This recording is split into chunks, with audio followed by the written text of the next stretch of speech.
Баршаңызға сәлем, сіздермен бірге Арайлым.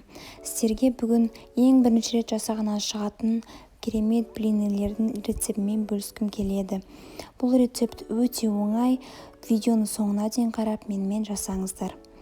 Ең алдымен 3 жұмыртқаны жарып аламыз да, қалауларыңызша қант қосамыз. Мен 2 қасық қант қостым, соны жақсылап блендерлейміз, немесе қасықпен де араластыруға болады.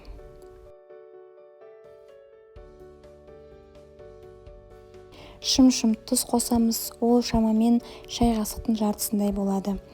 Енді құрғақ ингредиенттерімізді қосамыз, ұн мен үстімізді кезек-кезек алмастырып отырып блендерлейміз. Егер барлығын бірге қоса салатын болсаңыздар, массамыз іртік-іртік болып қалуы мүмкін.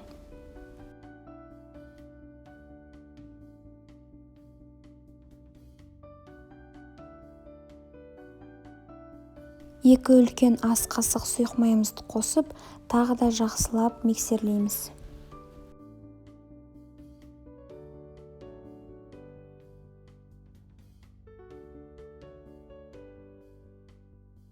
Массамыз осы видеода көрсетілгенде өте сұйық болу қажет. Плита немесе газымызды жоғарғы отқа қойып қоямыз. Мен осындай арнайы блинді пісіретін табада пісіретін боламын.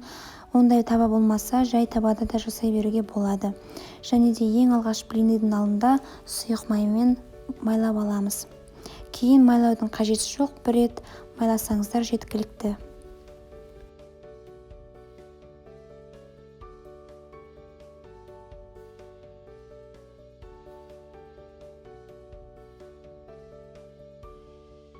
Шамамен 1 минут өткен соң шеттері қоңырлана бастаған кезде осындай жалпақ қасықпен немесе вилкамен аударып жібереміз.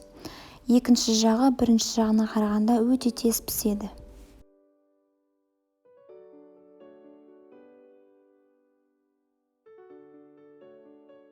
Осылайша барлық блиннелерімізді пісіріп шығамыз. Менде шамамен 15-20 шақты блинны шықты.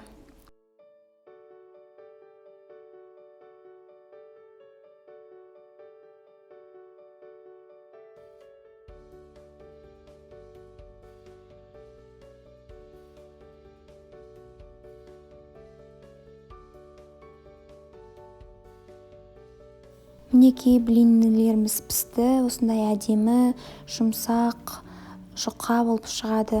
Видеоны соңына дейін қарағандарыңыз үшін көп рахмет. Менің каналыма тіркеліп, жаңа рецепттерді ең бірінші болып көріңіздер.